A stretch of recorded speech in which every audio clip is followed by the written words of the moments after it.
اس سے پچھلی کلاس میں ہم یہ پڑھ رہے ہیں کہ اللہ تعالیٰ نے یہودیوں کے بہت سارے جرائم گنوائے تھے تاریخی طور پر، جو ان کی حرکتیں تھیں۔ اس آیت میں ایک ایکسیپشن کا ذکر ہو رہا ہے، لیکن الراسخون، راسخ ہوتا ہے مضبوط، جمع ہوا، فی العلم، علم میں، وہ شخص، وہ لوگ جو علم میں راسخ ہیں، مضبوط ہیں، صاحب علم ہیں، یعنی صحیح معنوں میں عالم ہیں۔ الراسخون فی العلم منہم، وہ لوگ جو راسخ ہیں علم میں ان میں سے، والمؤمنون، اور جو ایمان والے ہیں، صاحب ایمان ہیں۔ یہاں وہ ایمان والے جن کا صرف دعویٰ ایمان نہیں تھا، یعنی یہودی بھی دعویٰ یہی کرتے تھے جیسے ہم مسلمان دعویٰ کرتے ہیں ایمان کا، مگر وہ جو صحیح معنوں میں ایمان والے ہیں وہ کیا کرتے ہیں، یؤمنون بما انزل الیک، وہ ایمان رکھتے ہیں اس پر جو آپ کی طرف نازل کیا گیا۔ یہ سورہ بقرہ کی شروع کے آیتوں میں بھی اسی قسم کا مضمون ہے، وہاں پہ ڈائریکٹ قرآن کے پڑھنے والوں کو مخاطب کیا گیا ہے۔ وما انزل من قبلک، اور جو نازل کیا گیا آپ سے پہلے، یعنی جو بھی نبی کریم صلی اللہ علیہ وسلم کے آنے سے پہلے کسی بھی آسمانی کتاب پہ ایمان رکھنے والا تھا اور اس کو معلوم تھا کہ اللہ کے نبی نے تشریف لانا ہے، آپ تشریف لائے، اس نے آپ کو پہچانا، تو نیچرل بات ہے وہ پچھلی کتابوں پر تو ایمان رکھتا ہی تھا، وہ نبی کریم صلی اللہ علیہ وسلم پر بھی اور قرآن پر بھی ایمان لے آتا، اور ایسے لوگ تھے جو ایمان لے آئے۔ انفارچونیٹلی یہودیوں میں تھوڑے تھے ایسے، اکثریت نے ایسا نہیں کیا۔ والمقیمین الصلاۃ، قامہ ہوتا ہے وہ کھڑا ہوا، اقامہ اس نے کھڑا کیا یا اس نے قائم کیا، پھر جسے اقام الصلاۃ کا لفظ ہے کہ نماز کو قائم کرو، مقیم الصلاۃ ہو گیا نماز کو قائم کرنے والا۔ مقیم کی پلورل ہوتی ہے مقیمون، یہاں پر استعمال ہوئی ہے مقیمین، یہ نسب میں ہے، تو لفظی ترجمہ تو بنتا ہے اور نماز کو قائم کرنے والے، لیکن سوال یہ پیدا ہوتا ہے یہ جو مقیمین ہیں یہ مؤمنون کے ساتھ واو کے ذریعے آیا ہے کہ مومن اور وہ لوگ جو نماز قائم کرنے والے، اور اس کے بعد آگے پھر یہ واو کنٹینیوڈ ہے، والمؤتون الزکاۃ، اور زکوٰۃ کے ادا کرنے والے، مگر یہ مؤمنون بھی رفع میں ہیں، مؤتون بھی رفع میں ہیں، تو یہ مقیمین جو ہے نسب میں ہے۔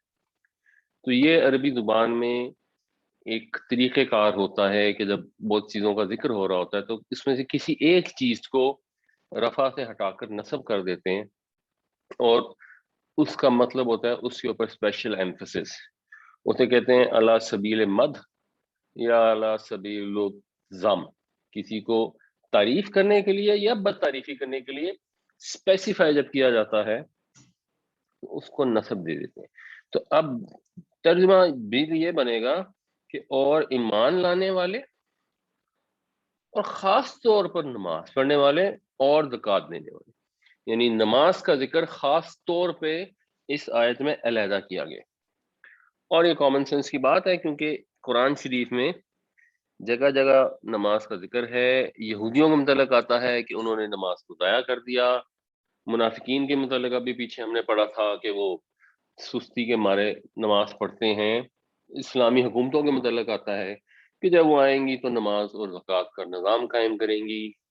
سورہ توبہ میں آتا ہے کہ وہ لوگ جو ایمان لائیں اور اب اس کے بعد نماز پڑھنی شروع کر دیں اور زکوٰۃ ادا کرنی شروع کر دیں تو پھر ان کا راستہ چھوڑ دو، یعنی نہ تو زکوٰۃ کے علاوہ ان پہ کوئی ٹیکس عائد کرنا چاہیے اور نہ نماز کے علاوہ کسی عبادت کا لوگوں پر سوال کرنا چاہیے کہ آپ نے روزہ رکھا یا نہیں رکھا، کسی نے نہیں روزہ رکھا تم میں بھی کوئی وجہ ہوگی، بٹ نماز چھوڑنے کی کوئی وجہ نہیں ہو سکتی، اور ریاست کا کام ہے کہ اس کو انشور کرے کہ لوگ نماز پڑھیں، جس وجہ سے منافقین بھی نماز پڑھتے تھے اگرچہ وہ منافق تھے اور اگرچہ وہ کافروں سے بدتر تھے، مگر نماز پڑھنی پڑتی تھی بیکاز یہ آپشن ایگزسٹ نہیں کرتی، یہ انسان کا ذاتی معاملہ نہیں ہے کہ میں دل چاہے تو نماز پڑھوں اور دل چاہے تو نہ پڑھوں. انفارچونیٹلی ہمارے یہاں لوگ قرآن نہیں پڑھتے، ان کو پتہ نہیں ہے اس بات کا، حدیث بھی نہیں پڑھتے. حدیث میں بھی واضح ہے کہ مومن اور کافر کے درمیان فرق کرنے والی چیز نماز ہے. تو کیونکہ لوگوں کو پتہ ہی نہیں ہے، اس لیے نماز کی حیثیت بھی نہیں ہے، ان کو اندازہ ہی نہیں ہے کہ نماز نہ پڑھنے کا مطلب یہ ہے کہ ہم دین سے خارج ہیں. ہم تو خیر کسی کو نہیں کہیں گے کہ آپ دین سے خارج ہیں، لیکن ہم اپنے اوپر اس کو اپلائی کریں گے کہ اگر ہم نماز نہیں پڑھتے تو ہم دین سے خارج ہیں. اگر ہم نماز ہمارے بندے پڑھتے ہیں، کبھی بھی ہمارا نماز پڑھنے کا دل نہیں چاہ رہا ہوتا، تو پھر ہم منافقین کے کیٹیگری میں ہیں. اپنے آپ کو ہم نے دیکھنا ہے کہ ہم کہاں ہیں. تو یہاں یہ ذکر کیا گیا کہ خاص طور پر کیونکہ نماز دین کی بنیاد ہے، تو خاص طور سے وہ لوگ جو نماز کو قائم کرنے والے ہیں، والمؤتون الزکوٰۃ اور زکوٰۃ ادا کرنے والے ہیں، والمؤمنون باللہ والیوم الآخر اور ایمان رکھنے والے ہیں اللہ پر اور یوم آخرت پر. تو یہ کتابوں پر ایمان جب آ گیا اور نماز اور زکوٰۃ ادا کرنی شروع کر دی، تو ظاہر اللہ اور یوم آخرت پر ایمان تو ویسے انڈرسٹوڈ ہی ہے، لیکن یہ اس لیے علیحدہ سے بتایا گیا کہ جو آخرت کا ایمان ہے وہی اصل چیز ہے جس کی بنیاد پر انسان نیک عمل کرتا ہے. اگر آخرت کا خوف نہ ہو تو جو تقوی کی کیفیت ہے وہ پیدا ہونا بہت زیادہ مشکل ہے، کیونکہ نیچرل ہے کہ انسان برائی کی طرف جاتا ہے، نفس جو ہے وہ آسانی کی طرف جاتا ہے، جو خواہشات ہیں ان کے پیچھے بھاگتا ہے. اور پھر انسان میں خیال آتا ہے کہ ایک دن آئے گا کہ میں جس اللہ کو مانتا ہوں، جس نے مجھے پیدا کیا، یہ تو مجھے کامن سینس سے پتہ لگ گیا. پھر جب وہ ایک دن آئے گا جو مجھ سے وہ سوال پوچھے گا کہ یہ کام کیوں کیا اور یہ کیوں نہیں کیا، تو پھر میں کیا جواب دوں گا. اس جواب دہی اکاؤنٹیبلٹی کی وجہ سے انسان کے اندر پھر یہ تحریک پیدا ہوتی ہے کہ وہ برائی سے بچ جائے. ایک جینوئن انسان کے اندر بھلائی کی پہچان تو رکھی گئی ہے، لیکن خواہش بھلائی کی رکھی گئی ہے اور برائی کی بھی رکھی گئی ہے، اور برائی کے رستے پر چلنا آسان ہوتا ہے. تو یہ اس لیے پھر اس کا دوبارہ سے ذکر کیا گیا کہ وہ لوگ جو اللہ پر ایمان رکھتے ہیں اور آخرت کے دن پر ایمان رکھتے ہیں، اولئک یہ وہ لوگ ہیں، سنؤتیہم کہ ہم دیں گے انہیں اجرن عظیما بہت بڑا اجر. لكن الراسخون في العلم منهم والمؤمنون يؤمنون بما أنزل إليك وما أنزل من قبلك والمقيمين الصلاة والمؤتون الزكاة والمؤمنون بالله واليوم الآخر أولئك سنؤتيهم أجرا عظيما. لیکن البتہ وہ لوگ ان میں سے جو علم میں راسخ ہیں اور صاحب ایمان ہیں، وہ تو ایمان لاتے ہیں اس چیز پر جو آپ پر اتاری گئی اور اس پر جو آپ سے پہلے اتاری گئی، اور خاص طور سے وہ نماز قائم کرنے والے ہیں اور زکوٰۃ ادا کرنے والے ہیں اور ایمان رکھنے والے ہیں اللہ پر اور یوم آخرت پر. یہ لوگ ہیں جن کو ہم اجر عظیم عطا فرمائیں گے. اچھا، یہ پیچھے جو رفع نصب جر ہم نے ڈسکس کیا، اس کو ایک تو بریفلی دوبارہ سے ڈسکس کر لیتے ہیں، اور ایک اور اینگل بھی میں آپ کو اس کا بتا دیتا ہوں. ہمیں معلوم ہے کلمہ ہم اس طرح پڑھتے ہیں، لا الہ الا اللہ محمد رسول اللہ. محمد صلی اللہ علیہ وسلم کے اوپر یہاں پہ پیش آتی ہے، رفع آتی ہے، لیکن یہی حضور کا نام نامی جب اذان میں ہم پڑھتے ہیں تو آتا ہے اشہد ان محمد رسول اللہ، اس کے اوپر زبر آ جاتی ہے.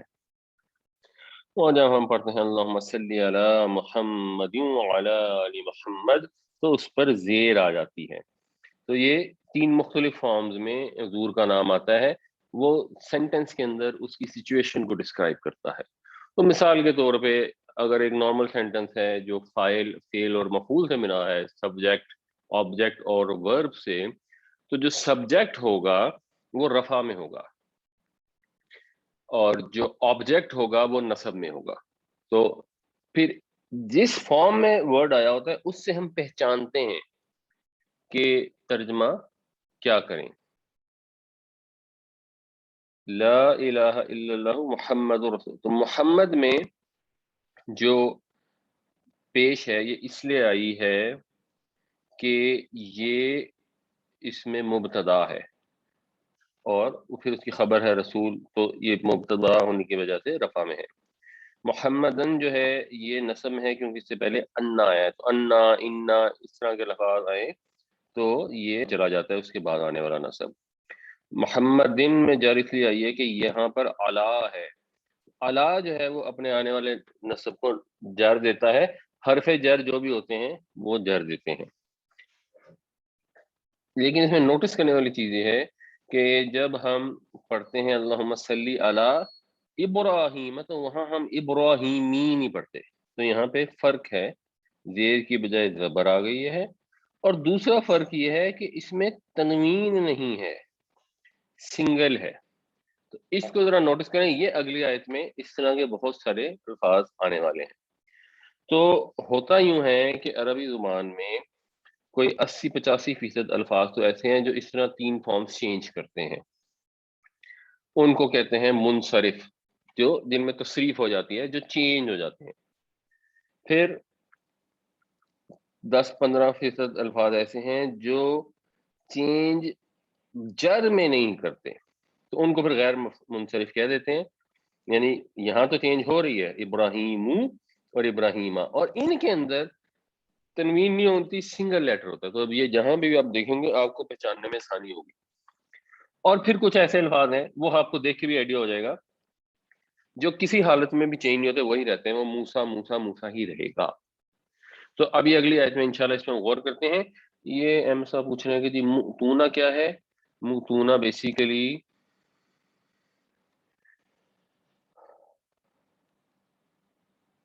عربی میں جو لفظ ہے نا الف تے یہ، اس کا ہوتا ہے مطلب عطا یاتی، اس کا مطلب ہوتا ہے کہیں پہنچنا،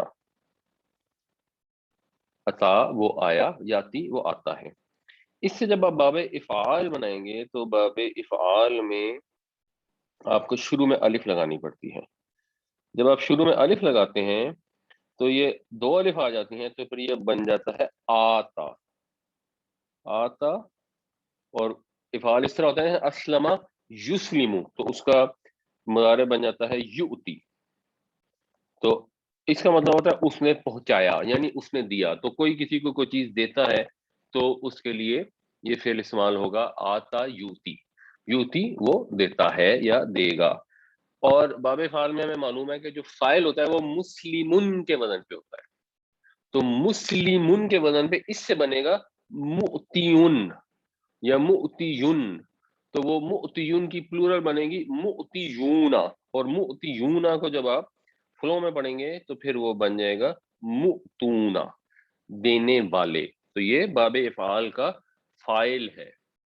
انا اوحینا، بے شک ہم نے وحی کی، الیکا آپ کی طرف، کما کا مطلب ہوتا ہے جیسے، ماں کا مطلب جو کی طرح، یعنی جیسا کہ، اوحینا ہم نے وحی کی، الی نوح نوح کی طرف۔ یہ ہمیں یاد رکھنا چاہیے کہ یہ شروع بات وہاں سے ہوئی تھی جب یہود نے مطالبہ کیا کہ آپ ہمیں نہ کوئی کتاب لکھی ہوئی آسمان سے نازل کر کے دکھائیں جیسے حضرت موسیٰ علیہ السلام پہ نازل ہوئی تھی، ہم تو تب مانیں۔ تو اللہ تعالیٰ نے فرمایا کہ یہ تو کوئی بات ہی نہیں، یہ انہوں نے موسیٰ سے تو یہ کہا تھا کہ ہمیں اللہ تعالیٰ کو دکھاؤ ہم تب مانیں گے، تو جو بھی چیز ہو جائے گی وہ اگلا مطالبہ پیش کر دیں گے، مگر اللہ تعالیٰ کا یہ طریقہ نہیں تھا۔ اللہ تعالیٰ نے حضرت موسیٰ علیہ السلام کو لکھی ہوئی کتاب عطا کی جس میں وہ 10 کمانڈمنٹ لکھی ہوئی تھی، نبی کریم صلی اللہ علیہ وسلم کو نہیں کی۔ نبی کریم صلی اللہ علیہ وسلم کو وہ کتاب عطا کی گئی جو یاد کے لیے پھیلی، بعد میں obviously لکھ بھی لی گئی، لیکن وہ ہمیشہ کے لیے محفوظ کر دی گئی۔ تو حضرت موسیٰ کا ایک معجزہ تھا، اور یہ معجزہ تھا کہ اوپر سے تختیوں پہ لکھی ہوئی کتاب نیچے اتر آئی، لیکن وہ معجزہ تھا ایک طرح سے آپ سمجھے وقتی، جیسے عصا کا معجزہ تھا وقتی تھا۔ حضرت موسیٰ کے ہاتھ میں جب تھا تو اس کے اندر وہ پاور تھی، کسی اور کے ہاتھ میں آنے سے اس میں معجزہ نہیں آتا تھا۔ اور جب حضرت موسیٰ علیہ السلام دنیا سے چلے گئے تو اگر آج وہ عصا مل بھی جائے تو آج کے ریفرنس میں وہ ہمارے لیے معجزہ نہیں ہوگا، مگر قرآن جو نبی کریم صلی اللہ علیہ وسلم کو معجزہ دیا گیا وہ رہتی دنیا تک کے لیے۔ جو قرآن نے چیلنج کیا کہ اگر تم سمجھتے ہو کہ اللہ کی کتاب نہیں ہے تو اس کے جیسی کتاب لے آؤ اس کے جیسی 10 صورتیں لے آؤ، اس سے جیسی ایک صورت لے آؤ، تو وہ چیلنج 1500 سال گزر گئے ہیں، کوئی اس کو کسی نے پورا کرنے کی بھی کوشش نہیں کی۔ تو اس لیے اللہ نے حضور کے لیے یہ معجزہ پسند فرمایا، تو اللہ تعالیٰ کا اختیار ہے نا، وہ نبی بھیجنے والا، وہ معجزہ عطا کرنے والا، قوم سامنے سے تو مطالبہ نہیں کر سکتی کہ ہمیں یہ والا معجزہ دے دیں، وہ والا معجزہ دے دیں۔ تو اس کانٹیکس میں یہ بات ہو رہی ہے کہ ہم نے جو وحی کی آپ پر، ہم نے حضرت نوح علیہ السلام پر بھی وحی کی، اور حضرت نوح علیہ السلام جو ہیں وہ جو نون اب دنیا ہے اپیرنٹلی اس کے جد امجد ہیں، حضرت آدم کے بعد جو دنیا تھی تو غالباً انسانیت جتنی تھی وہ اس سیلاب میں غرق ہو گئی۔ اب حضرت نوح کی اولاد آگے پھیلی ہوئی ہے، ان کو آدم ثانی بھی کہا جاتا ہے، تو ان سے بات شروع کی جا رہی ہے، تو مثلاً ہم نے ان کو بھی وحی کی، تو ان کو تو کوئی لکھی ہوئی کتابیں نہیں دی، اور اتنے سارے اور انبیاء کو وحی کی، اور آپ غور کریں گے تو ان انبیاء میں حضرت موسیٰ علیہ السلام کا نام نہیں ہے۔ بہت سارے نبیوں کا ذکر ہے، حضرت موسیٰ کا نام نہیں ہے، کیونکہ ان پر کتاب نازل کی تھی جس کے متعلق وہ مطالبہ کر رہے تھے۔ تو حضرت نوح علیہ السلام کی طرف وحی کی، وَالنَّبِيِّينَ مِن بَعْدِهِ، اور نبیوں کی طرف ان کے بعد، وَأَوْحَيْنَا إِلَىٰ إِبْرَاهِيمَ، اور ہم نے وحی کی ابراہیم کی طرف، وَإِسْمَاعِيلَ وَإِسْحَاقَ وَيَعْقُوبَ، اور اسماعیل اور اسحاق اور یعقوب کی طرف۔ تو اب نوحن جو تھا یہ منصرف تھا، اس لیے یہ نوحن ہو گیا، لیکن یہ جو باقی کے جتنے ہیں نا، ابراہیم، اسماعیل، اسحاق، یعقوب، ایوب، یونس، ہارون، یہ سب کے سب میں زیر نہیں آئی، اور ان سب میں تنوین بھی نہیں ہے۔ ابراہیم، اسماعیل، اسحاق اور یعقوب کی طرف وحی کی، والاسباطی، سبت کہتے ہیں وہ چیز جو آگے پھیلتی ہے، تو پھر یہ نواسوں کو، پوتوں کو سبت کہا جاتا ہے، سبت کہتے ہیں یا سبت کہتے ہیں۔ تو اس کی پلورل ہے اسباط، یعنی وہ انبیاء، وہ پیغمبر جو حضرت یعقوب علیہ السلام کی پھر جو آگے اولاد تھی، یعنی بنی اسرائیل، کیونکہ اس کے بعد اپیرنٹلی جو مین انبیاء آئے وہ بنی اسرائیل میں ہی آئے، خاص طور سے اس علاقے میں، بنی اسماعیل میں۔ تو پھر حضرت اسماعیل کے بعد نبی کریم صلی اللہ علیہ وسلم ہی آخری نبی بن کے آئے، بیچ میں نبی نہیں تھے، تو ان کی طرف بھی وحی کی، وعیسیٰ وایوب ویونس وہارون وسلیمان، اور عیسیٰ، ایوب، یونس، ہارون اور سلیمان کی طرف بھی، وآتینا داود زبورا، اور ہم نے دی داود کو زبور۔ داود بھی یہاں نسب میں، یعنی داؤد کے اوپر بھی زبر ہے اور جر نہیں ہے، تو وہ ایسے ہی جر نہیں ہے کیونکہ یہ آتینا کا مفعول ہے، یہاں حرف جر تو ہے نہیں، لیکن اس کی زبر سنگل ہے، اس سے پتہ لگتا ہے کہ یہ بھی غیر منصرف ہے۔ اگر جر بھی ہوتی تو اس نے داوودہ ہی رہنا تھا، اور اس کو پڑھتے وقت ہمارے بہت لوگ غلطی کرتے ہیں، کیونکہ اردو میں ہم کہتے ہیں داؤد، تو قرآن شریف میں بھی جو لفظ آتا ہے تو لوگ داؤد ہی پڑھ جاتے ہیں، وہ ظاہر اللہ تعالیٰ معاف کرنے والا ہے، لیکن صحیح پڑھنا چاہیے، تو صحیح ورڈ ہے داود۔ یہ قرآن شریف میں اس طرح بھی لکھا ہوتا ہے، اور کچھ قرآنوں میں ایسے بھی لکھا ہوگا، تو یہ دونوں جو ہیں یہ داود ہے، چاہے یہ الٹی پیش لکھی ہو یا عربی قرآنوں میں ایک پیش کے بعد ایک واو ڈالی گئی ہو، یعنی آپ نے لمبا کرنا ہے۔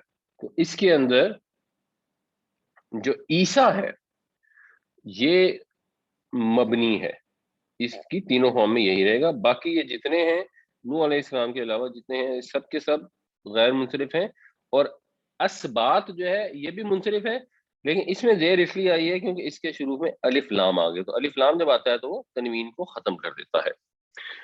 إِنَّا أَوْحَيْنَا إِلَيْكَ كَمَا أَوْحَيْنَا إِلَى نُوحٍ وَالنَّبِيِّينَ مِن بَعْدِهِ وَأَوْحَيْنَا إِلَى إِبْرَاهِيمَ وَإِسْمَاعِيلَ وَإِسْحَاقَ وَيَعْقُوبَ وَالْأَسْبَاطِ وَعِيسَىٰ وَأَيُّوبَ وَيُونُسَ وَهَارُونَ وَسُلَيْمَانَ وَآتَيْنَا دَاوُودَ زَبُورًا۔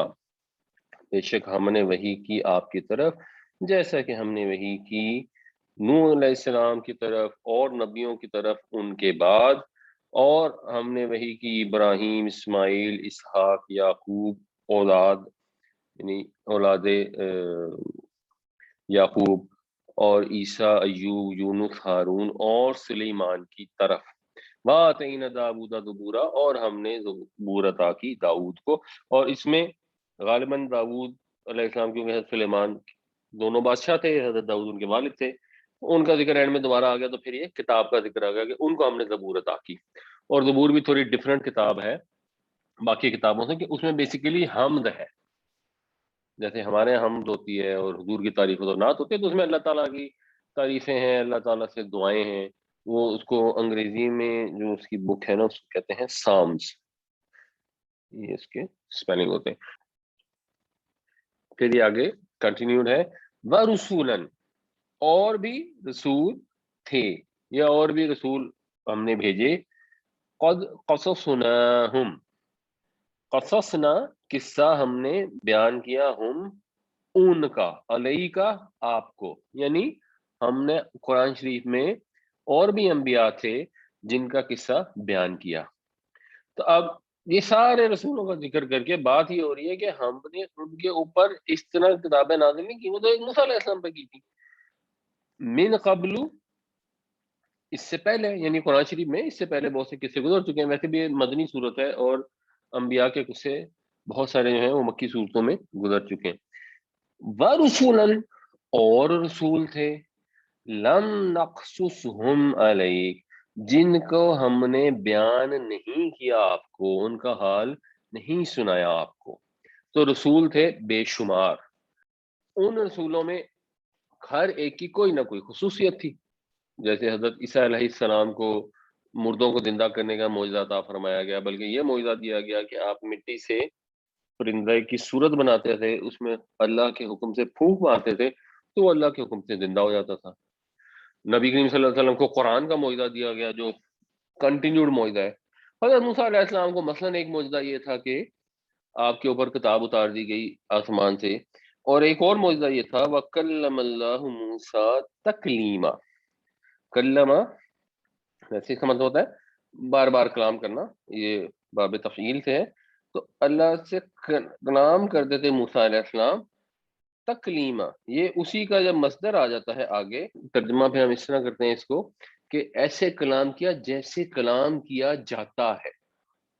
یعنی حضرت موسیٰ علیہ السلام نے اللہ تعالیٰ سے تو کلام کیا جیسے کلام کیا جاتا ہے، جیسے آمنے سامنے بیٹھ کے بات ہوتی ہے، وہ بھی اللہ تعالیٰ نے کیا تو پردے میں ہی، لیکن باقی انبیاء سے جو کلام تھا یا رسولوں سے تھا وہ فرشتے کے ذریعے تھا. تو حضرت موسیٰ علیہ السلام سے ڈائریکٹ تھا، یہ بھی ایک معجزہ تھا. اب معجزہ مقصد کہنے کا یہ کہ حضور کو اگر نہیں یہ والا دیا گیا یا کتاب نہیں اتاری گئی، اس کا یہ مطلب تھوڑی ہے کہ آپ ان کو نہ مانیں.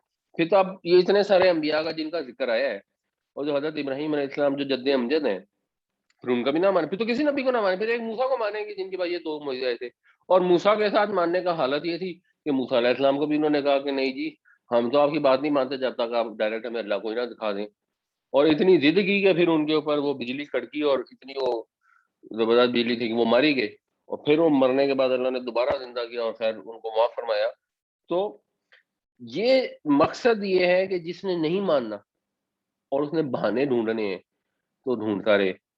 ہمارے لیے اس میں اصل لیسن یہ ہے کہ ہمیں جب کوئی صحیح بات بتاتا ہے، ہمیں جب کوئی بتاتا ہے کہ آپ کے عقیدے میں یہ غلطی ہے، آپ کے عمل میں یہ غلطی ہے، آپ کی انڈرسٹینڈنگ میں یہ غلطی ہے، اللہ تعالیٰ تو یہ چاہتے ہیں، اللہ کے نبی صلی اللہ علیہ وسلم نے صحیح حدیثوں میں یہ فرمایا ہے، ہمارا اس کے آگے سے رسپانس کیا ہوتا ہے.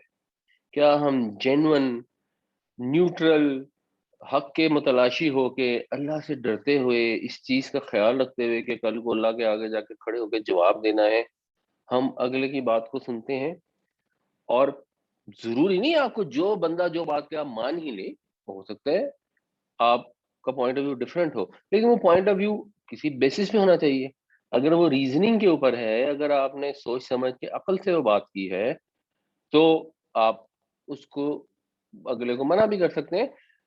لیکن اگر صرف اس وجہ سے کہ بس ہم نے تو ماننا نہیں ہے، وہ میں فلاں فرقے سے ہوں، دوسرے فرقے والا جو بات بھی کرے گا میں نے نہیں ماننا، وہ پھر کیٹیگری یہودیوں والی چلی جاتی ہے. جن کو معلوم تھا جب حضرت صفیہ جو نبی کریم صلی اللہ علیہ وسلم کی زوجہ بنی بعد میں، وہ بیان فرماتی ہیں کہ ایک دفعہ یعنی جب نبی کریم صلی اللہ علیہ وسلم مدینہ تشریف لائے تو یہودی تو انتظار کر رہے تھے حضور کے آنے کا، تو وہ آپ کے والد اور چچا بھی جو تھے وہ بھی حضور کو دیکھنے گئے.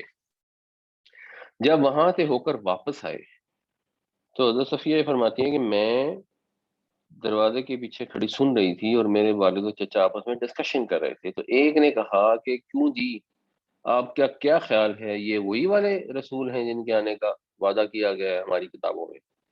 مفہوم میں آپ کو بتا رہا ہوں. تو انہوں نے کہا بالکل 100% وہی ہیں. تو انہوں نے کہا پھر اب آپ کا کیا ارادہ ہے؟ انہوں نے جواب دیا کہ ڈٹ کر ان کی مخالفت کرنی. یعنی پہچانتے تھے، جیسے قرآن شریف میں آتا ہے کہ یعرفونہم کما یعرفون ابناءہم، وہ تو ان کو ایسے پہچانتے ہیں جیسے انسان اپنے بچوں کو پہچان لیتا ہے. تو ایسے ہی یہ نبی کریم صلی اللہ علیہ وسلم کو پہچانتے تھے.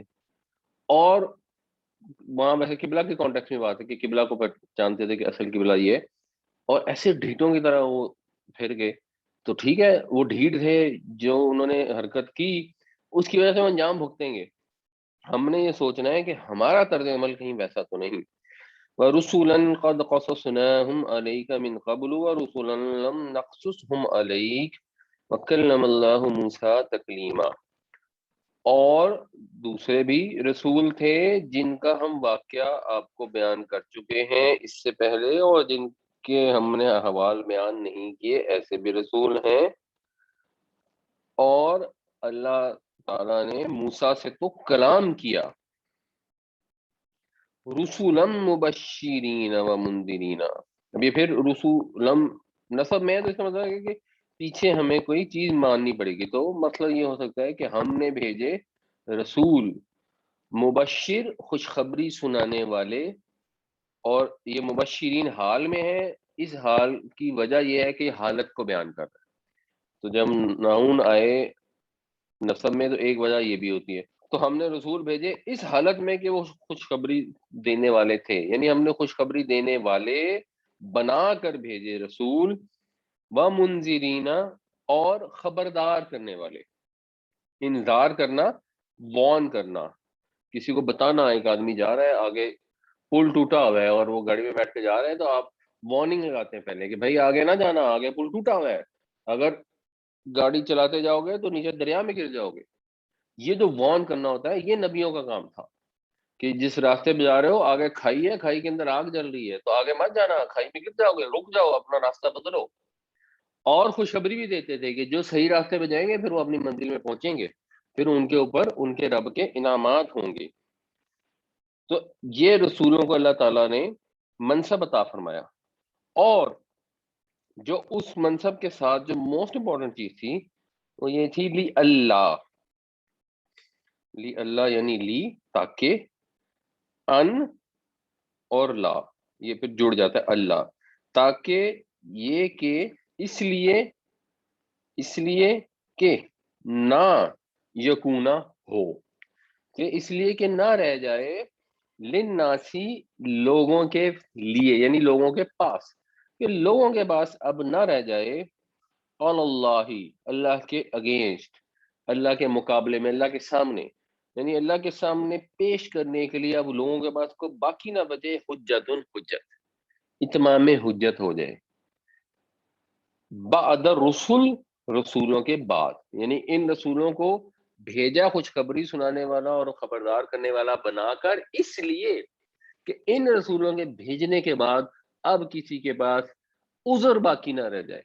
کوئی وہاں جا کے یہ حجت نہ دے، یہ دلیل دینے کی کوشش نہ کرے کہ جی مجھے تو پتہ نہیں تھا. حالانکہ انسان کی فطرت میں اللہ تعالیٰ نے ایک خدا کی عبادت رکھی ہے، انسان کو شعور بخشا ہے، اس کو یہ سینس دی ہے کہ مثلا جو پتھر کے بت ہیں وہ خدا نہیں ہو سکتے. اس کو یہ سینس دی ہے جس سے وہ آرام سے جج کر سکتا ہے کہ ایک سے بڑھ کر خدا نہیں ہو سکتے. اگر اتنی زبردست کائنات ہے تو کوئی ایک ہی خدا ہوگا. لیکن کوئی یہ نہ کہہ دے کہ نہیں جی مجھے نہیں سمجھ آئی، میں نے تو غور کیا تھا پھر مجھے بھی سمجھ نہیں آئی. تو اگر کوئی یہ بھی دلیل دینا چاہتا ہے تو اس کو بھی ختم کر دیا، اتمام حجت کر دیا، حجت تمام کر دی کہ اب وہ نہیں کہہ سکتا کہ مجھے پتہ نہیں لگا. اب اگر ہم دلیل دیں کہ ہاں جی وہ ہے تو قرآن شریف تھا ہمارے گھر میں اور ہمارے ماں باپ نے ہمیں نہیں پڑھایا، نہیں، یہ دلیل ایکسیپٹیبل نہیں ہے. قرآن شریف تھا آپ کے گھر میں اور آپ یہ بھی مانتے تھے کہ اللہ کی کتاب ہے، اللہ کا پیغام ہے، اور آپ نے اس پہ غور ہی نہیں کیا. یہ کس قسم کا ماننا ہے؟ ابھی عدالت سے کوئی آپ کے نام خط آ جائے اور آپ کو یہ پتا ہو کہ عدالت وہ بیلف آئے، وہ آپ کو سمن ہینڈ اوور کرے، آپ سے سائن لے آپ مانتے ہیں کہ ہاں جی یہ عدالت نے بھیجا ہے، اس کے بعد آپ اس کو چوم چاٹ کے کپڑے میں بند کر کے اور اوپر الماری کے اندر جا کے رکھ دیں، اور تو جس دن پیشی ہوگی اس دن جب آپ نہیں پہنچے اور آپ کے وارنٹ نکل جائے تو وہ پوچھنے ہیں تو آپ کہیں گے کہ وہ جی مجھے تو پتہ ہی نہیں تھا کہ اس میں کیا لکھا ہوا ہے، تو آپ کو کیوں نہیں پتا تھا، آپ پڑھ لیتے؟ تو اس کا وہ میرے والد صاحب نے نہیں کہا کہ آپ بیلٹ کا جو سمن آیا عدالت کو پڑھ لیں، ان کو چاہیے تھا مجھے پڑھائی، تو آپ میں عقل نہیں تھی؟ تو جو اللہ تعالیٰ نے عقل شعور دی اس کو تو لازمی تقاضا ہے کہ بھائی یہ اللہ کی کتاب ہے، ہم مانتے ہیں یہ کائنات کے خالق نے ہمارے نام پیغام بھیجا ہے، تو پیغام میں کیا ہے اس کو جانیں، اس کو سمجھیں۔ اب حجت ختم ہو گئی ہے۔ وَكَانَ اللَّهُ عَزِيزًا حَكِيمًا، اور اللہ تعالیٰ تو زبردست ہے، غالب ہے، حکمت والا ہے۔ یعنی اللہ تو غالب ہے، اللہ نے انسان کی فطرت میں یہ شعور رکھ دیا، اب اللہ رسول نہ بھی بھیجتا تو اٹ واز فائن، اللہ کو کوئی حجت پیش کر کے اس صورت میں بھی کوئی بچ نہیں سکتا تھا، یا کوئی وہ یہ ہو سکتا تھا کہ لڑائی ڈال کے بیٹھ جاتا اور پھر اللہ تعالیٰ کہتے کہ جی مجھے ہار مانا، اللہ تو غالب ہے، اللہ کو تو کوئی ہرا نہیں سکتا۔ لیکن اللہ کی حکمت کا یہ تقاضا تھا، اللہ نے رحمت فرمائی کہ اپنے رسولوں کو بھی بھیجا، اور پھر انسان اتنے ڈھیٹ تھے کہ رسولوں کو تکلیفیں اٹھانی پڑی، تو اللہ نے اپنی حکمت کے تحت اپنے جو پیارے ترین لوگ تھے ان کی تکالیف کو بھی اللہ تعالیٰ نے برداشت کیا، کیونکہ اللہ تعالیٰ تو حلیم ہے، حلم والا ہے، تحمل برداشت والا ہے۔ تو ہمارے نبی کریم صلی اللہ علیہ وسلم کو ہمیں جتنا حضور سے پیار ہے، اللہ کو تو اس سے بڑھ کے حضور سے پیار ہے، اور مکہ کے مشرکوں نے حضور کو تکلیفیں دی تو اللہ تعالیٰ نے بھی اس پر تحمل کا مظاہرہ کیا تاکہ وہ لوگ جو جہنم میں جانے سے بچ سکتے ہیں وہ بچ جائیں۔ اگر ابو جہل تکلیفیں دے رہا تھا تو اگر اسی وقت ابو جہل کو عذاب آ جاتا تو پھر تو چیپٹر کلوز ہو جاتا۔ تو حضور تکلیفیں برداشت کرتے رہے اور پیغام پہنچانے کی صحیح کرتے رہے، اور آپ نے جو کئی سال کی جد و جہد فرمائی اس کے ذریعے آج 1 ارب لوگوں تک یہ پیغام پہنچا ہے۔ تو یہ اللہ کی حکمت تھی جس کے تحت اللہ تعالیٰ لوگوں کو گوارا کرتا رہا۔ رسولا مبشرین ومنذرین لئلا یکون للناس علی اللہ حجۃ بعد الرسل وکان اللہ عزیزا حکیما، اور رسول بھیجے خوشخبری سنانے والا اور خبردار کرنے والا بنا کر، تاکہ نہ رہے لوگوں کے پاس اللہ کے مقابلے میں اللہ کے سامنے کوئی بھی عذر رسولوں کے آ جانے کے بعد، اور اللہ تعالیٰ غالب ہے، اللہ تعالیٰ حکیم ہے۔ لیکن اللہ یشہد، لیکن اللہ یہ گواہی دیتا ہے، بیما اس چیز پر، انزل الیک جو اس نے نازل کی آپ کی طرف، یعنی اللہ نے رسول بھیجے اور اللہ نے نبی کریم صلی اللہ علیہ وسلم کو بھی بھیجا۔ اب مثلا یہودی ایسے ڈھیٹ تھے کہ انہوں نے جھٹلا دیا، مشرکین نے بھی جھٹلا دیا، تو انہوں نے جھٹلا دیا، اب یہ محذوف ہے، اس میں انڈرسٹوڈ ہے، لیکن وہ جھٹلاتے نے، اگر وہ نہیں مانتے، پوری کائنات اگر حضور کو نہ مانتی، اس سے کیا فرق پڑتا ہے؟ اللہ تعالیٰ خود یہ گواہی دیتا ہے اس چیز کے اوپر کہ جو اللہ نے آپ کی طرف نازل کیا وہ حق ہے۔ انزلہ بعلمی، اس نے نازل کیا اسے اپنے علم کے ساتھ، جو کتاب ہمارے پیارے پیغمبر صلی اللہ علیہ وسلم پہ اتری وہ خدا کے علم سے اتری، انہوں نے خود سے نہیں بنائی، اور اسی لیے وہ زندہ معجزہ بھی ہے اور ہمیشہ کے لیے اللہ نے اس کو محفوظ بھی کر لیا۔ تو یہ اللہ تعالیٰ اس چیز کی گواہی دیتا ہے، والملائکۃ یشہدون، اور فرشتے بھی اس چیز کی گواہی دیتے ہیں۔ تو جب اللہ گواہی دے رہا ہے اور اس کے فرشتے بھی گواہی دے رہے ہیں جو حق پر رہتے ہیں ہمیشہ، وکفیٰ باللہ شہیدا، تو پھر اللہ کافی ہے گواہی کے لیے۔ اگر کسی انسان نے حضور کو تسلیم کرنا ہے، آج بھی اگر 7 ارب کی آبادی ہے اس میں سے 5 ارب اور 50 کروڑ حضور کو تسلیم نہیں کرتے، یہ گواہی نہیں دیتے، it does not matter at all, اللہ نے گواہی دے دی تو یہ بہت ہے۔ تو یہ حضور کو بھی اس کے اندر تسلی ہے کہ آپ کی وحی کو یہ آپ کے مخالف ہیں، مانتے ہیں مانے، نہیں مانتے نہیں مانتے، یہ تو ان کے فائدے کے لیے۔ اگر کوئی حضور کو نہیں مانتا، اس سے نبی کریم صلی اللہ علیہ وسلم کی شان میں کوئی کمی نہیں ہوتی۔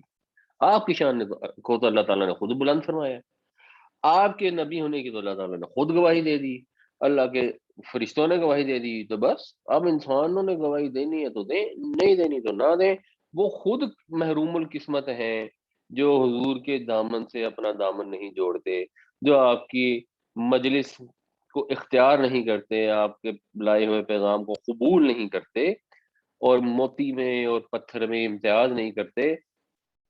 یہ بدنصیب لوگ ہیں۔ حضور کی شان میں، حضور کے پیغام میں، حضور کی ایفرٹ میں تو کوئی کمی نہیں ہے، اور اللہ تعالیٰ نے گواہی دے دی ہے، اور حضور کا مقام تو ویسا ہی رہے گا جیسا ہے۔ لیکن اللہ یشہد بما انزل الیک انزلہ بعلمہ والملائکۃ یشہدون وکفی باللہ شہیدا۔ لیکن اللہ گواہی دیتا ہے اس چیز پر جو آپ کی طرف نازل کی اس نے، اور اس نے وہ نازل کی اپنے علم کے ساتھ، اور فرشتے بھی گواہی دیتے ہیں، اور اللہ گواہی کے لیے کافی ہے۔ ان الذین کفروا، بے شک وہ لوگ جنہوں نے انکار کیا، یعنی پیچھے یہ انڈرسٹوڈ تھا جھوٹے لانے والوں کا، اب وہ ان کا کھل کے ذکر بھی آ گیا کہ یہ محروم القسمت لوگ ہیں جنہوں نے انکار کیا، وصدو، اور روکا۔ صد کا مطلب رکنا بھی ہوتا ہے اور روکنا بھی ہوتا ہے، دونوں مطلب ہوتے ہیں۔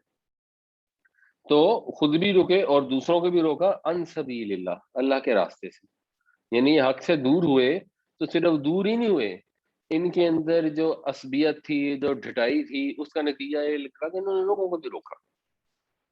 ہمیں بھی یہ سوچنا چاہیے۔ ہم بعض اوقات کیا ہوتا ہے کہ کسی غریب کی مدد کرنی ہے اور ہم نہیں کر رہے، ہم کنجوس ہیں، ہمارا نہیں دل چاہ رہا، کوئی اور کرنے لگتا ہے، ہم اس کو بھی روکتے ہیں کہ نہیں نہیں نہیں، اس کو دینے کی ضرورت نہیں ہے، بالکل ہی حد حرام ہو جائے گا۔ اگین آرگومنٹ تو ایسا ہوتا ہے جس میں کوئی نہ کوئی وزن تو ہوتا ہے۔ یہ ممکن ہے کہ آپ کسی غریب کی مدد کرتے ہیں واقعی حد حرام ہو جائے، لیکن اصل پرپز آپ کا کیا؟ اصل پرپز یہ ہے کہ آپ نے خود ہی نہیں دینا، آپ چاہتے ہیں دوسرے بھی نہ دیں، کل کو آپ کے اوپر بھی پریشر نہ آئے کہ اس کو دینا پڑے گا۔ تو وہ خود بھی انکاری تھے حضور کے، اور وہ لوگوں کو بھی روکتے تھے، کیونکہ اگر مثلا اگر یہودی جو عالم تھے، جن کو اصولاً راسخون فی العلم ہونا چاہیے، اگر وہ نبی صلی اللہ علیہ وسلم کا انکار کر رہے ہیں اور آگے ان کی قوم ساری جا کے حضور کو قبول کر لے، یا اگر آج کوئی فرقہ ہے جس کے عالم کا غلط عقیدہ ہے تو وہ خود تو اس عقیدے کو ٹھیک کر نہیں رہا، اور آگے لیکن اگر اس کے لوگ سارے جا کے دوسرا عقیدہ قبول کریں تو اس کی تو دکان ختم ہوگی نا۔ تو وہ خود بھی رکتا ہے حق بات سے اور اپنے دوسرے لوگوں کو بھی روکتا ہے۔ تو یہ ان کا سٹیٹس تھا، تو خود بھی رکتے تھے اور دوسروں کو بھی اللہ کے راستے روکتے تھے۔ تو ہوا کیا؟ اس کا مطلب کیا ہے؟ قد دلوا ضلالا بعیدا، وہ بہت دور کی گمراہی میں جا پڑے، وہ پھر گمراہ ہو گئے۔ اور ہم نے ڈسکس کیا تھا کہ عربوں میں صحرا میں رستہ بھٹکنے کا مطلب اور دور بھٹک جانا، اس کا مطلب ڈیفینیٹ ہلاکت ہے۔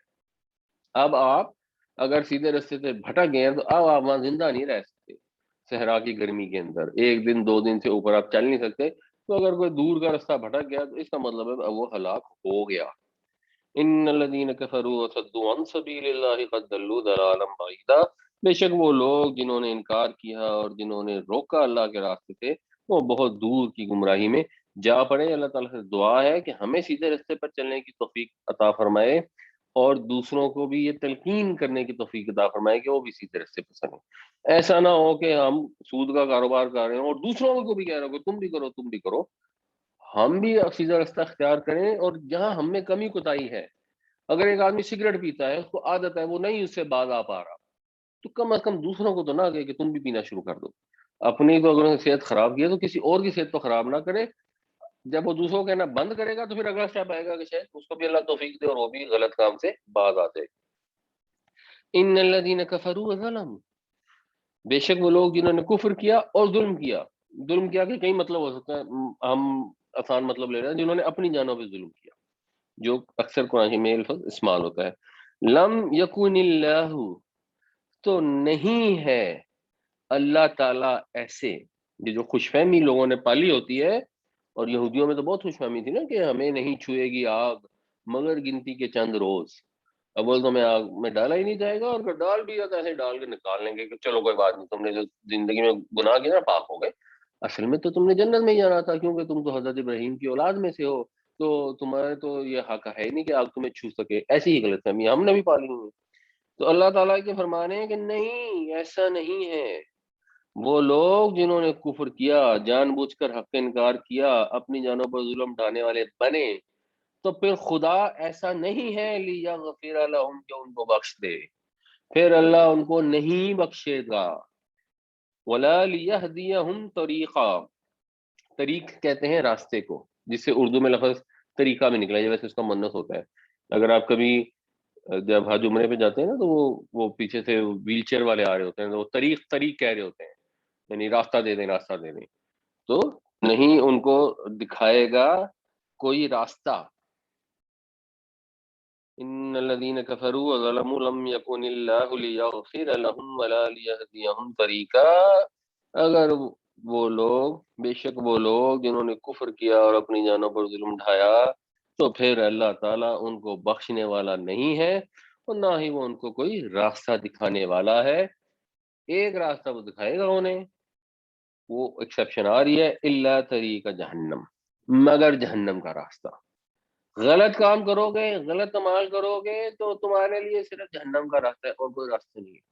کوئی جسٹیفیکیشن نہیں ہے کہ ہمارے آبا و اجداد انبیاء میں سے، ہم آخری نبی صلی اللہ علیہ وسلم کی امت میں سے ہیں، تو اگر یہودی گناہ کرے گا اور عیسائی گناہ کرے گا تو جہنم میں جائے گا، اور ہم گناہ کریں گے تو جنت میں جائیں گے. یہ اللہ تعالیٰ ایسا نہیں ہے. اللہ تعالیٰ ظلم کرنے والوں کو، کفر کرنے والوں کو اللہ تعالیٰ معاف نہیں کرے گا. جو جان بوجھ کر حق کا انکار کریں گے ان کو صرف ایک راستہ دکھایا جائے گا جو جہنم کا راستہ ہے. وہ جہنم کے راستے سے یہ نہیں کہ راستہ دکھائیں گے اور بس اس کے بعد اس کو دیکھ کے آ جائیں گے. خالدین فیہا ابدا، پھر وہ اس میں رہیں گے ہمیشہ ہمیشہ. وکان ذلک علی اللہ یسیرا، اور یہ تو اللہ تعالیٰ پر یسیر ہے، آسان ہے. یسر کہتے ہیں آسان چیز کو، جس سے اردو میں پھر ایک لفظ میسر بھی ملتا ہے، جو آسانی سے اویلیبل اس کو میسر کہتے ہیں. تو یہ اللہ تعالیٰ پر آسان ہے، اللہ تعالیٰ کو تو کوئی مسئلہ نہیں ہے. اگر اربوں کی تعداد میں، کھربوں کی تعداد میں، بلین ٹریلین کو جہنم میں ڈالنا ہوگا تو اللہ کے لیے بہت آسان ہے. ہم جو سوچتے ہیں کہ نہیں نہیں وہ تو اتنی محبت کرتا ہے انسانوں سے، وہ تو رحمان ہے، کیسے جہنم میں ڈالے گا؟ تو اللہ تعالیٰ قرآن میں کہہ رہا ہے کہ میں تو ڈال دوں گا، میرے لیے آسان ہے. ہم پھر بھی کہیں نہیں نہیں نہیں نہیں اللہ کیسے جہنم میں ڈالا گا؟ تو پھر ہم کہتے ہیں سچ بات تو ہے جو اللہ نے بیان فرما دی ہے. اللہ تعالیٰ نے اپنے اصول بیان فرما دیے. وہ بڑا رحمان ہے، وہ آپ ایک نیکی کریں گے اس کے 10 کا ثواب دے گا، ایک گناہ کریں گے اس کو ایک ہی کنسیڈر کرے گا. گناہ کا ارادہ کریں گے تو اکثر معاف کر دے گا، نیکی کا ارادہ بھی کریں گے تو ثواب دے گا.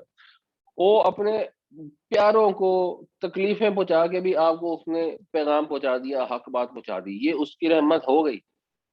اب مزید ہم خود سے اس کی رحمت کے وہ اینگل گھڑ لینا شروع کرتے ہیں کہ ہم جو مرضی کرتے پھریں گے تو وہ ہمیں پھر بھی معاف کر دے گا اور ہمیں جہنم میں نہیں ڈالے گا. ہوں گے اللہ کیسے جہنم میں ڈال سکتے ہیں؟ ادھر مانا تو اللہ تعالیٰ کرے میں تو ڈال سکتا ہوں اور میں ڈالوں گا، اور وہاں ہمیشہ ہمیشہ رہو گے. اور یہ بات اس کے اوپر انتہائی آسان ہے، اس کو ذرا بھی اس سے مشکل نہیں ہے.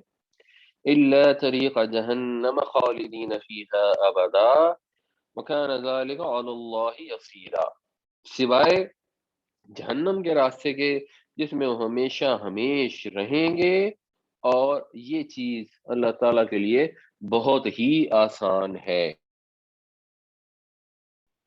یا ایہا الناس، اے لوگو، قد جاءکم الرسول بالحق، جاء کا مطلب ہوتا ہے آنا، آ چکے ہیں تمہارے پاس رسول، یعنی یہ واحد ہے، ہم ادب سے کہتے ہیں کہ نبی کریم صلی اللہ علیہ وسلم تمہارے پاس آ چکے ہیں، حق کے ساتھ، من ربکم تمہارے رب کی طرف سے، رب کے پاس سے حق لے کے آ گئے. جو کتاب نازل کی اس نے اپنے علم کے ساتھ نازل کی. فآمنوا، تو پھر ایمان لاؤ. خیرا لکم،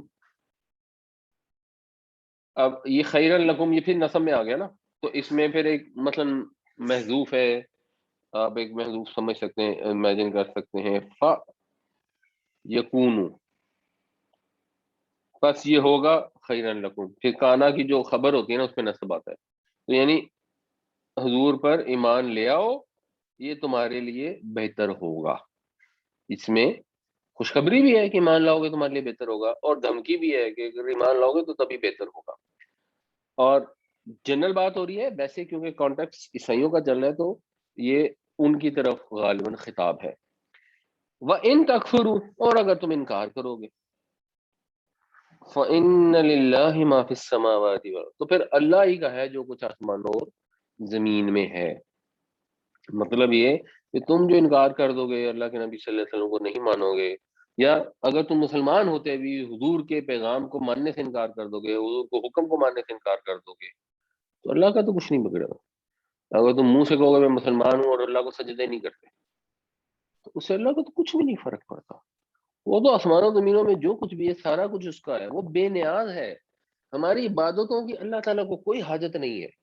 وہ ہماری عبادتوں سے، ہمارے ایمان لانے سے، ہمارے عمل کرنے سے، یہ جو کفر ہے نا اس میں سب شامل ہے، صرف ایمان سے ریلیٹڈ نہیں ہے۔ کفر ہے حق کا انکار کرنا جانتے بوجھتے ہوئے۔ کافر کہتے ہیں کسان کو جو چھپا دیتا ہے اس کو مٹی کے اندر بیج کو، یعنی جانتا ہوتا ہے اور مٹی میں ڈال دیتا ہے۔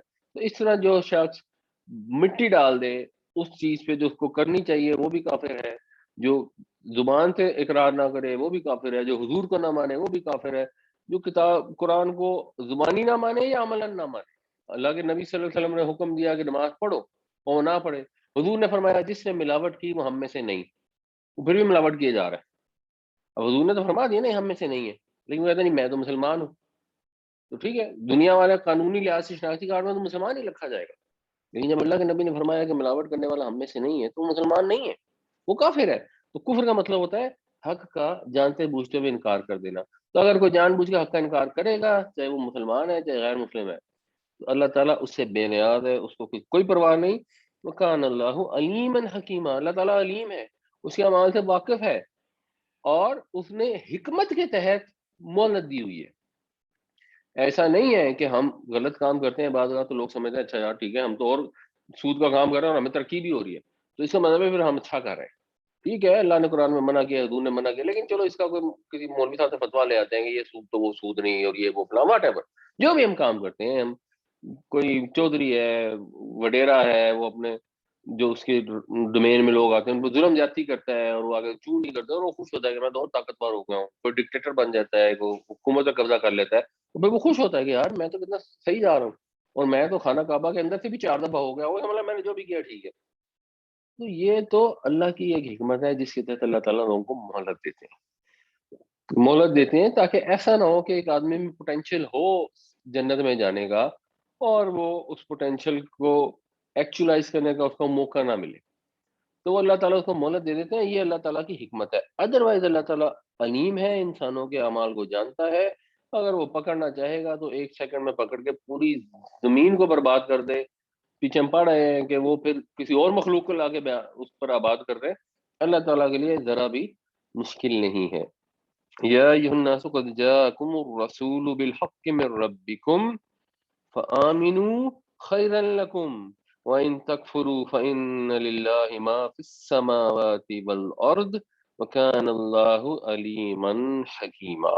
اے لوگو آ چکے ہیں رسول تمہارے پاس، یعنی آ چکا ہے، اگر ہم وہ ادب کے لحاظ سے صحیح گرامر کو دیکھیں تو آ چکا ہے رسول تمہارے پاس تمہارے رب کی طرف سے حق لے کر، پس ایمان لاؤ اس پر، یہ تمہارے لیے بہتر ہے، اسی میں تمہاری بہتری ہے۔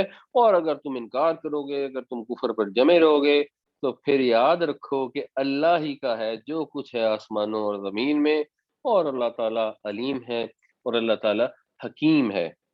یا اہل الکتاب لا تغلوا فی دینکم، اے اہل کتاب دین میں غلوف نہ کرو، دین میں ایگزیجریشن نہ کرو۔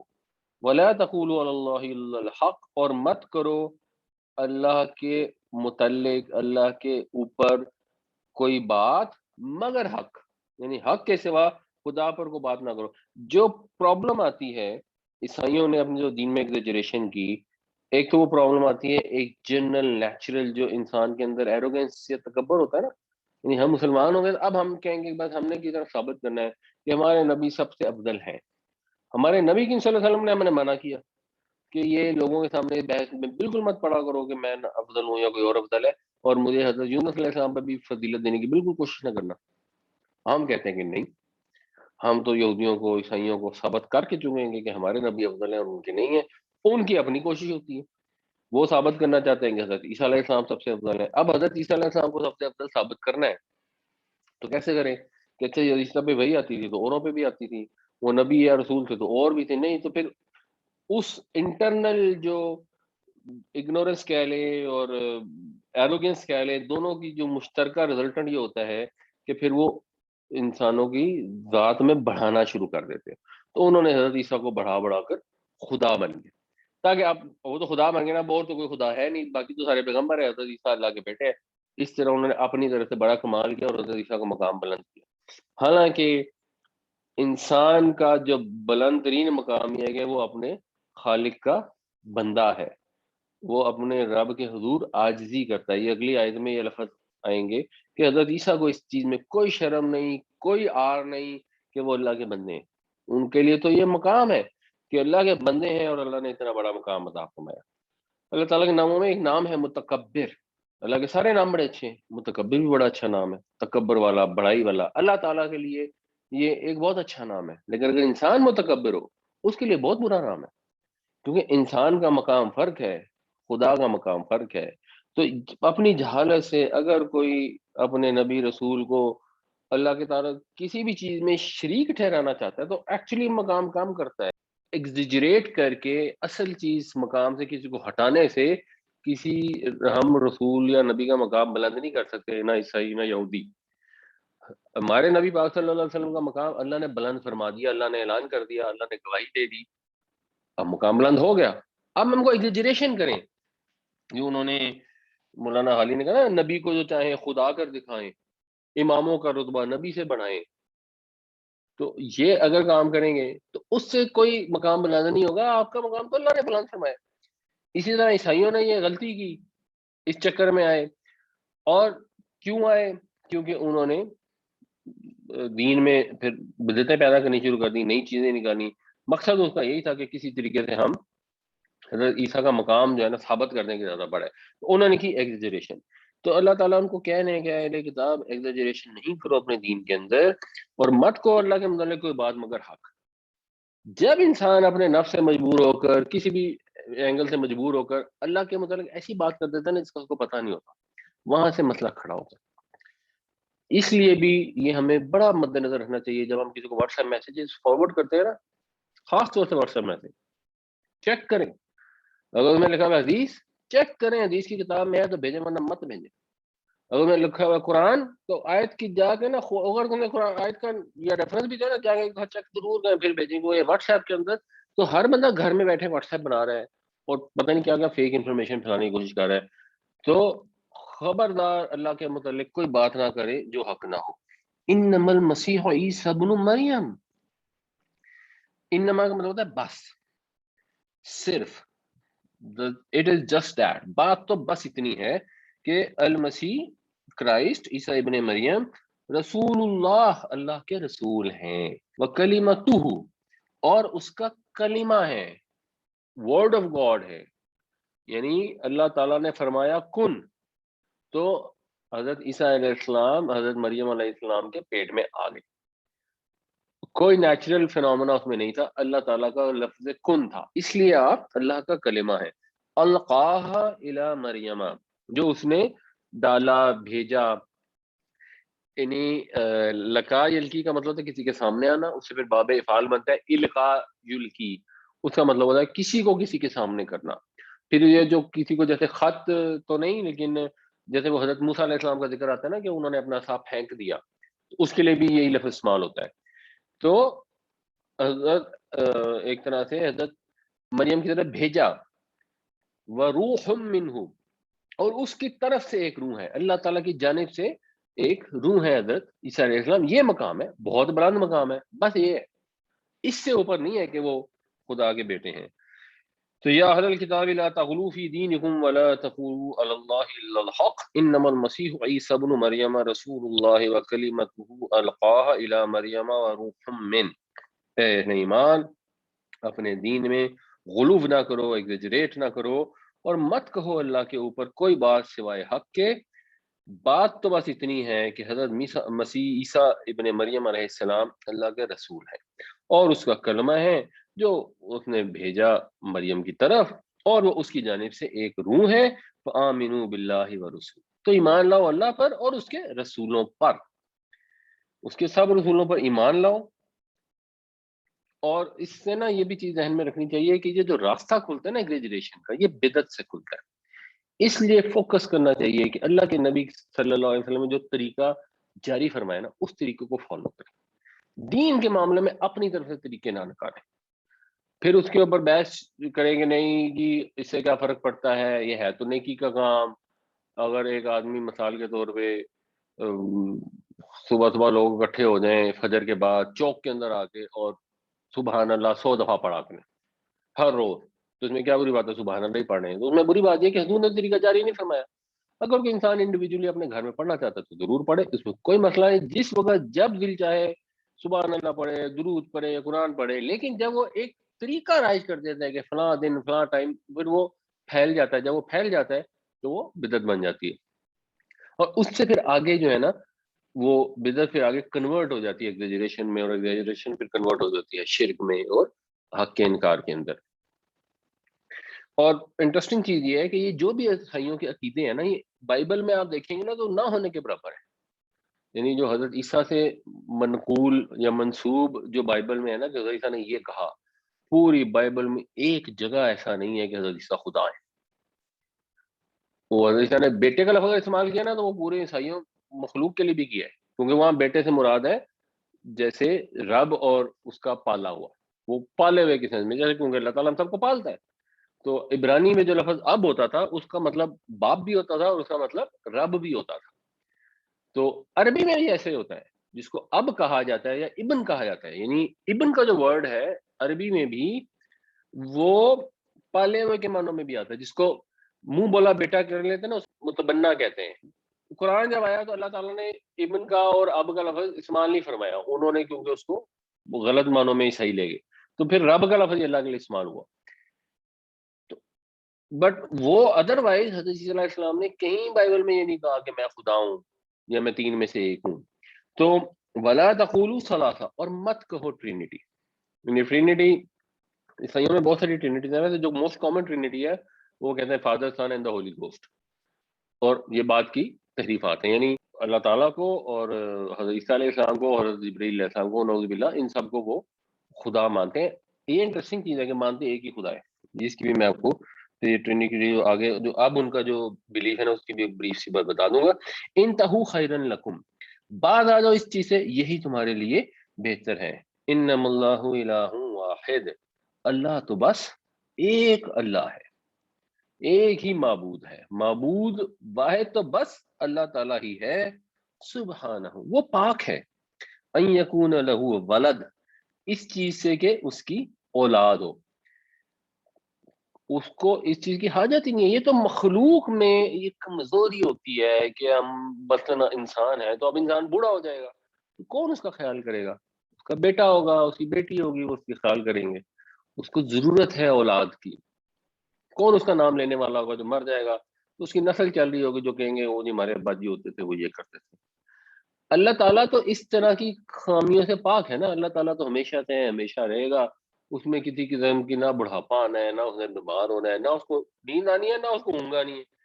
تو اللہ پاک ہے اس چیز سے کہ اس کی اولاد ہو. لہو ما فی السماوات و ما فی الارض، اسی کے لیے جو کچھ آسمانوں اور جو کچھ زمین میں ہے. وکفا باللہ وکیلا، اور اللہ تعالیٰ ہی کارساز ہونے کے لیے کافی ہے. اللہ پہ ایمان لاؤ، یہ بہت ہے. اب اس کے ساتھ حضرت عیسیٰ کو اللہ میں ذات میں یا صفات میں شریک کرنے کی ضرورت نہیں ہے. ایک اللہ پہ ایمان لے آؤ گے مسئلہ تمہارا حل ہو جائے گا. ہمیں بھی حضور کو یا کسی بھی نبی کا درجہ خدا کے برابر لانے کی ضرورت نہیں ہے کہ ہم ان کو خدا مانیں گے تو وہ اللہ کی صفات میں شریک مانیں گے تو ہمارا مسئلہ حل ہوگا. نہیں، وہ اللہ کے پیارے بندے ہیں، ہمیں ان سے محبت ہے. ہم نے نبی صلی اللہ علیہ وسلم کے طریقے پر حتی الامکان چلنے کی کوشش کرنی ہے. اگر آپ مسواک کرتے تھے تو ہم بھی مسواک کریں. اگر آپ جو بھی کام کرتے تھے حتی الامکان ہم وہ کام کریں، انلیس کہ آپ نے ہمیں اس سے منع کیا.